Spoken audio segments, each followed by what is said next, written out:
सो hello traders. आज welcome to my new video. आज के वीडियो में हम बात करने वाले हैं कि हम इंट्राडे के लिए बेस्ट स्ट्रेटेजी कौन सी है। सो बहुत सारे लोगों को लगता है कि उनको प्राइस एक्शन देखना चाहिए, वो इंडिकेटर देखना चाहिए, आरएसआई देखना चाहिए, एमएसीडी देखना चाहिए। बट आज आपको मैं बताने वाला हूँ बेस्ट परफेक्ट वॉलेटिलिटी के लिए इंडिकेटर जो आपको बड़े बड़े मूव्स को कैप्चर करने में, और इसकी एक्यूरेसी भी काफी ज्यादा है। बट ट्रेड्स थोड़े से कम मिलते हैं, बट इसकी एक्यूरेसी काफी ज्यादा है। तो आइए शुरू करते हैं। जैसे कि आप स्क्रीन में देख रहे हो यहाँ पे गोल्ड का मैं चार्ट लगा देता हूँ, ठीक है।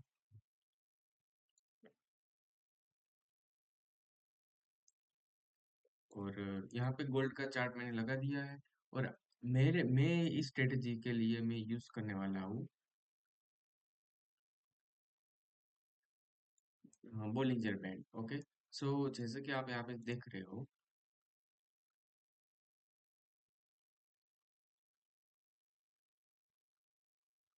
XAUSD का मैं चार्ट लगा देता हूँ, यहाँ पे मैं ये पेस्ट कर देता हूँ।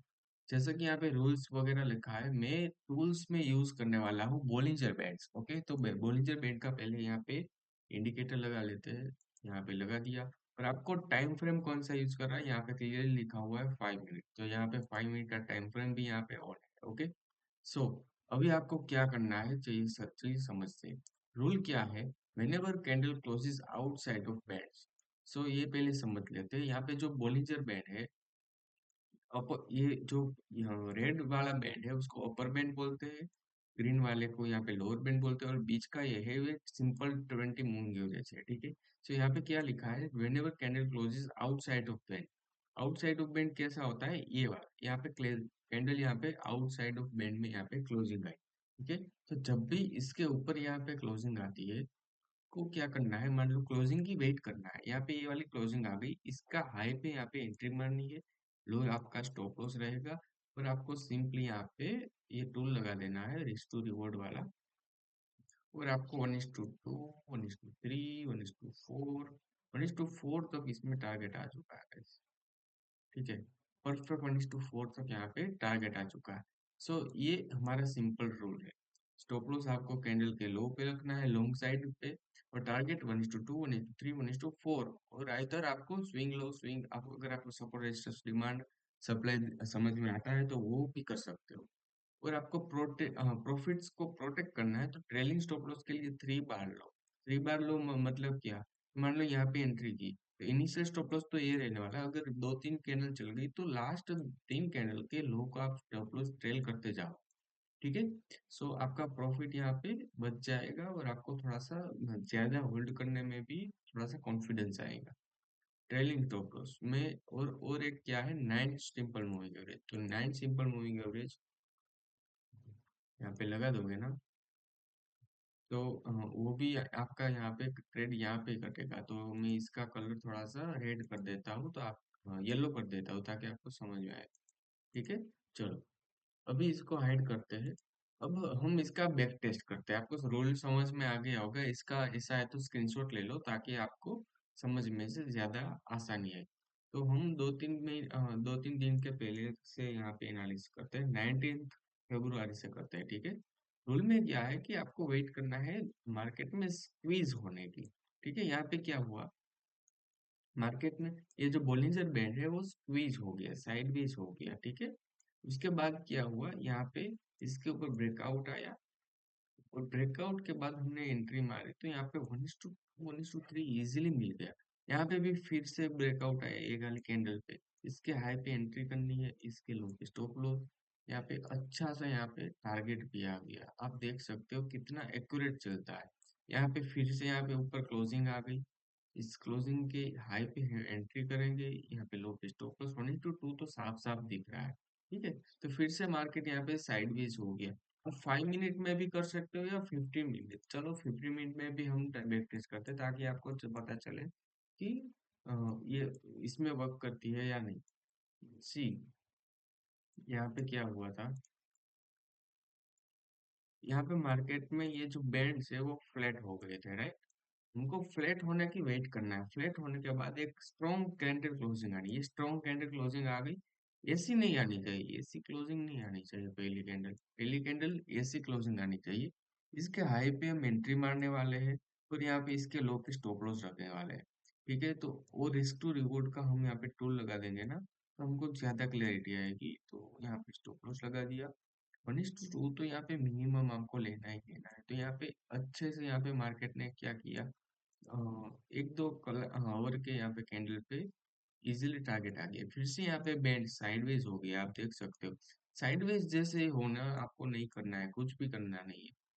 फिर से यहाँ पे जब भी ब्रेकआउट आए हमको वेट करना है। क्या हुआ, मार्केट ने इस लेवल इस कैंडल पे ब्रेकआउट किया। ओके, और उसकी थर्ड कैंडल में यहाँ पे फॉलो अप कैंडल भी दे दिया। तो आपको क्या करना है, फॉलो अप कैंडल पे एंट्री मारनी है। इस कैंडल का आपका स्टॉप लॉस रहेगा। 1:2 आपको सिंपली मिनिमम लेना है। ओके, और यहाँ पे वॉलेटिलिटी कर रहा था। ठीक है, आपको यहाँ पे बोलिंजर बैंड भी फ्लैट नहीं था, देखो आप कुछ भी यहाँ पे। अच्छा, यहाँ पे ब्रेकआउट आया था बट उसका फॉलो अप कैंडल नहीं आया। सो आप इसको अवॉइड कर सकते हो। फिर से यहाँ पे आ गया, ठीक है, तो आपको क्या करना है, यहाँ पे क्लोजिंग आ गई और फॉलो अप कैंडल भी आया। तो आपको यहाँ पे एंट्री मारना है। यहाँ पे स्टॉप लॉस रहेगा 1:2। यहाँ पे 1:2 आपको मिल गया इस लेवल। ठीक है, सो काफी ज्यादा एक्यूरेट स्ट्रेटेजी है। अगर आप ये रूल का स्क्रीनशॉट नहीं लिए हो तो अभी भी ले लो। मैं आपको और दूसरे इंस्ट्रूमेंट में भी आपको दिखाता हूँ। चलो चलिए चलते हैं बीटीसी में। ओके, बिटकॉइन में हम चलते हैं, बाइनेंस में, सॉरी, मेन इंडेक्स में चलते हैं। ठीक है, यहाँ पे इंडेक्स में जाते ही आपको क्या करना है, मैंने आपको रूल पता चल गया होगा। को बोलिंजर बैंड फ्लैट होने की वेट करना है। यहाँ पे फ्लैट हो गया। फिर क्या हुआ, यहाँ पे इसके बाहर यहाँ पे क्लोजिंग आई इस कैंडल पे। तो हम थोड़ा सा जूम कर देता हूँ। ठीक है, ये वाली कैंडल पे क्लोजिंग आई, ये वाली। ओके, फिर क्या हुआ, हमको एंट्री करना है उस कैंडल का लो पे। शॉर्ट मारने का हम देखते हैं, वहां पे हमने लॉन्ग का दिया दिखा था। इसके हाई पे हम स्टॉप लॉस रखेंगे, एब्सोल्यूट हाई पे। ठीक है, 1:2 मिल गया, 1:3 मिल गया, 1:4 भी शायद, ये 1:4 भी मिल गया। सो इतनी काफी एक्यूरेट स्ट्रेटेजी है। और ये स्ट्रेटेजी एक्यूरेट इसलिए है क्योंकि इसमें हम वॉलेटिलिटी को ही यहाँ पे ट्रैक कर रहे हैं। यहाँ पे भी क्या हुआ, इतनी बड़ी कैंडल क्लोजिंग के साथ यहाँ पे बोलिंजर बैंड को तोड़ दिया। तो हम क्या करेंगे, इसके नीचे यहाँ पे एंट्री मारेंगे और यहाँ पे स्टॉप लॉस रहेगा। 1:1 ही मिला था इसमें, तो टाइम स्टॉप लॉस लेना पड़ गया शायद। ठीक है, सो ये ट्रेड यहाँ पे नहीं चला। ठीक है, सो आप यहाँ पे बैक टेस्ट कोई भी यहाँ पे करो, इतनी बड़ी कैंडल बन जाएगा ना, ये वाली कैंडल, इसको इग्नोर करो क्योंकि यहाँ पे रिस्क टू रिवॉर्ड नहीं मिलेगा, आपका टारगेट नहीं आएगा। कि आप कैसा एक्सपेक्ट कर रहे हो, इतना मूव आने के बाद भी इतना ऊपर जाएगा, डबल नहीं जा सकता। मतलब जा सकता है बट प्रोबेबिलिटी काफी कम है। ठीक है, सो यहाँ पे भी देख लो आप क्या हुआ कि इसके ऊपर क्लोजिंग आ गई। आपको जूम करके मैं दिखाता हूँ। ठीक है, यहाँ पे क्लोजिंग आ गई ये वाली कैंडल पे। हम क्या करेंगे, इसके हाई पे यहाँ पे एंट्री मारने वाले हैं, इसके लो पे हमारा स्टॉप लॉस रहेगा।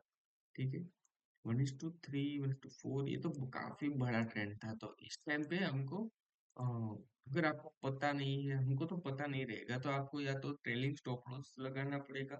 सो ट्रेलिंग स्टॉप लॉस कभी कभी हमको ज्यादा फायदा करवा देता है, कभी कभी लॉस भी करवा देता है। तो सब सब चीज यहाँ पे पॉसिबल है। यहाँ पे भी देखो, यहाँ पे बोलिंजर बैंड कितना फ्लैटिश था, आप देख लो। यहाँ पे बोलिंजर बैंड इतना फ्लैटिश था, उसके बाद क्या हुआ कि इसके यहाँ पे बोलिंजर बैंड के बाहर यहाँ पे क्लोजिंग आ गई और यहाँ पे इसके लो पे हम एंट्री मारेंगे। और यहाँ पे उसके हाई पे स्टॉप लॉस रहेगा 1:4 1:6 1:8 1:9 तक यहाँ पे टारगेट मिल गया। सो यही स्ट्रेटेजी है। अगर आपको भी ये सीखनी है और डेप्थ में, तो मैं प्लान कर रहा हूँ वेबिनार। देखते हैं कितने लोगों का रिस्पॉन्स आता है। ठीक है, सो ऐसे ही वीडियोस के लिए बने रहिए। इस चैनल को लाइक करें, सब्सक्राइब करें और अपने दोस्तों के साथ शेयर करना मत भूलना। और आपको कमेंट में जरूर बताना कि ये स्ट्रेटेजी कैसी लगी, और आप भी बैक टेस्ट जरूर करना। बैक टेस्ट करने के बाद ही इसको एग्जीक्यूट करना, प्रॉपर रिस्क रिवॉर्ड फॉलो करके ही इसको एग्जीक्यूट करना।